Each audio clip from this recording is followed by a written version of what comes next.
The Congress Working Committee is deliberating on a draft resolution. The deliberations are still underway, and we expect that the deliberations will conclude at about 6:30 or so, and the resolution as adopted will be released to you in due course. But I thought we'll give you an idea of what we are discussing. We are discussing the situation in the country. Broadly, it can be divided into the political situation, the economic crisis that the country faces, and the security threats, both internal and external, that are a grave challenge to the country. While the resolution has several paragraphs, broadly they will the political situation, the economic crisis that we face, and the internal and external security threats. I shall only make a brief statement on each one of them, and then we will take some questions. Firstly, on the political situation, we believe that there is a challenge to the constitutional and federal structure of the country.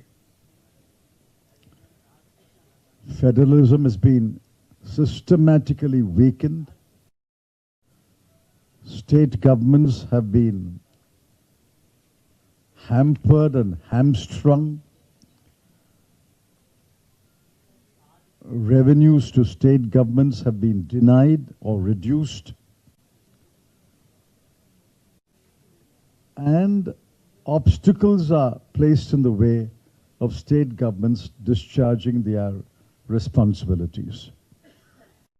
I shall give you only two examples. Karnataka's of rice to the people of Karnataka, which was an election promise.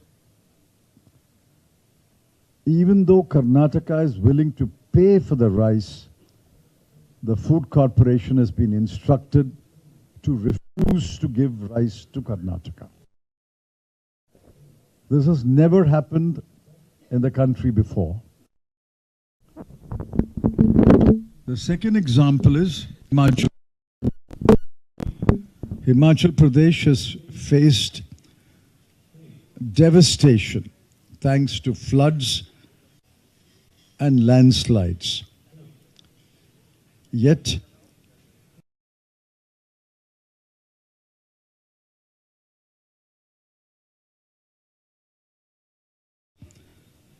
that funds are being denied to Himachal Pradesh, especially disaster relief funds.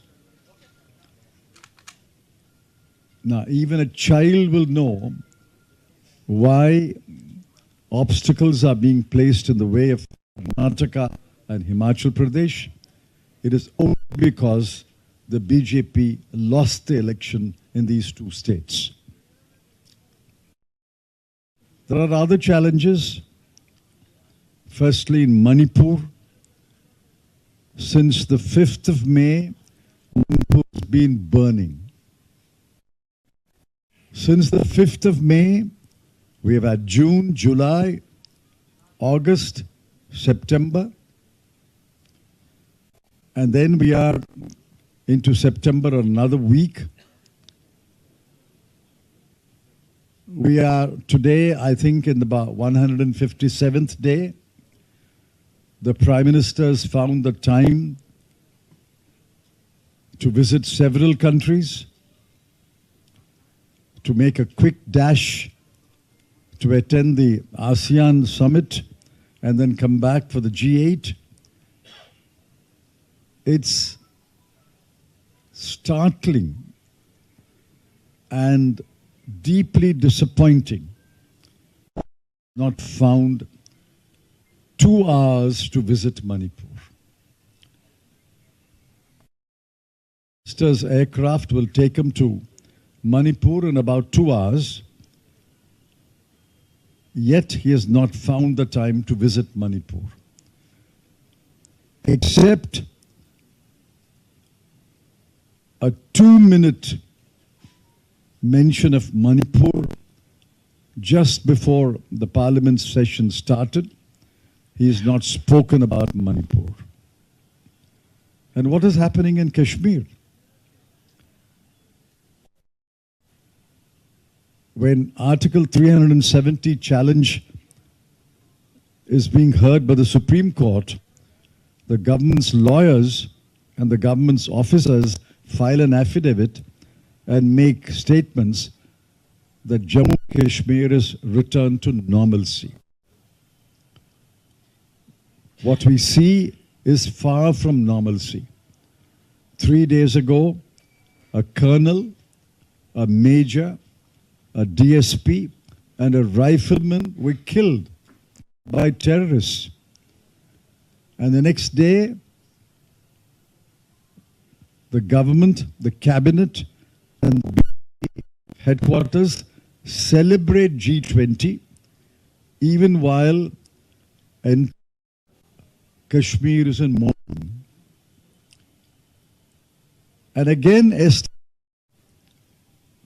more security forces were killed. Certainly, Kashmir is nowhere near normal. Manipur is nowhere near normal. Yet the Prime Minister does not speak about it. There's a comprehensive failure of the Prime Minister and the Home Minister. I can multiply the examples of the deteriorating political situation, but I shall leave it there. Now we come to the economic situation. Inflation. The best test of inflation is whether the Reserve Bank of India will increase interest rates or maintain interest rates or reduce interest rates.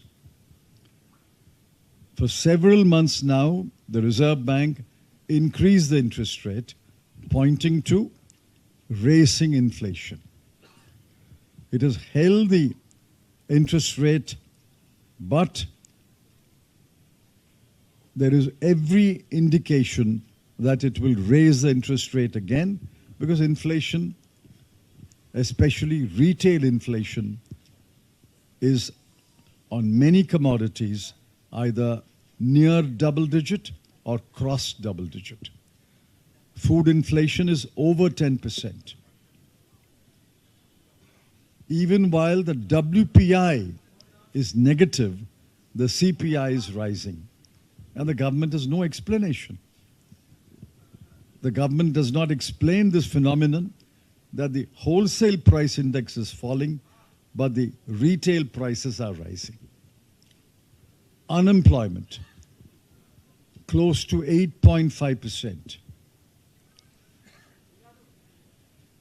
Exports, for the 7th month running, year-on-year, monthly exports have declined. In China, it has declined for 4 successive months. In India, it has declined for 7 successive months.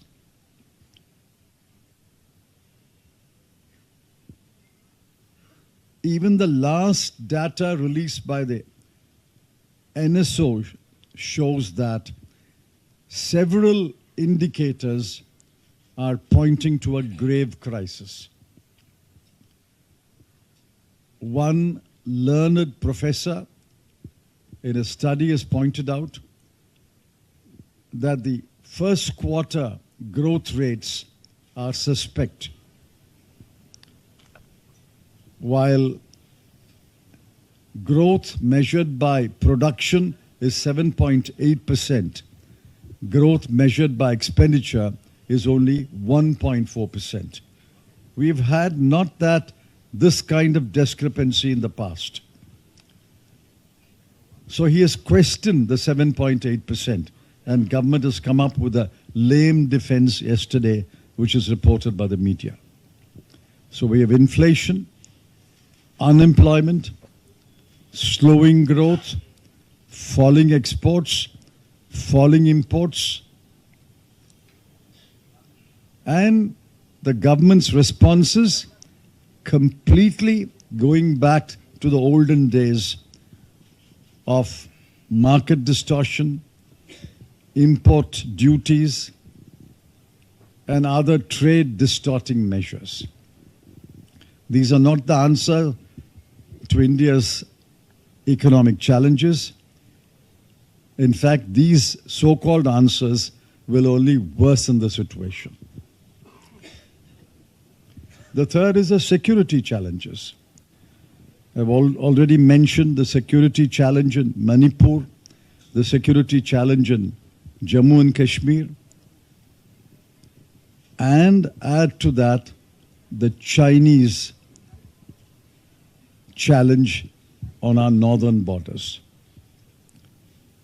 The Chinese are standing firm in their position despite numerous talks at officers level, commanders level, foreign ministers level, and maybe even the Prime Minister and the head of government in China's level. The Chinese have not retreated an inch. What happened to the brave words, status quo ante? Nobody even speaks about the status quo ante. Remember the first few days, India's demand was status quo ante. Now, does anyone speak about the status quo ante? On the contrary, the status quo is being changed every day, every month to our detriment. More buffer zones are being created on erstwhile Indian-held territory. What does that mean? We are losing territory. The Chinese are commanding the territory or holding the territory. It's the Prime Minister's statement on the all-party meeting in June 2020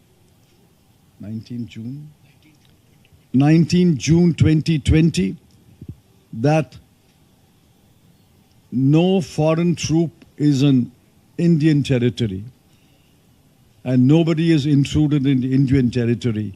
That is a statement which has encouraged China to continue its stubborn position of not retreating an inch.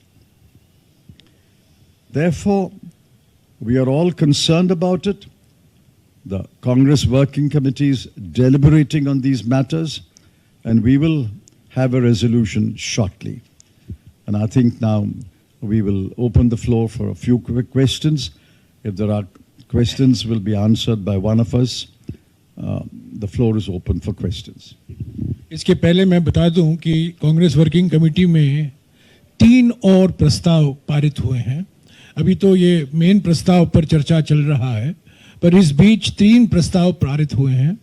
पहला शोक प्रस्ताव था केरला के पूर्व मुख्यमंत्री उमन चैंडी जी के देहांत पर। दूसरा शोक प्रस्ताव था मणिपुर में जो हिंसा हुई है, लाखों लोग विस्थापित हुए हैं,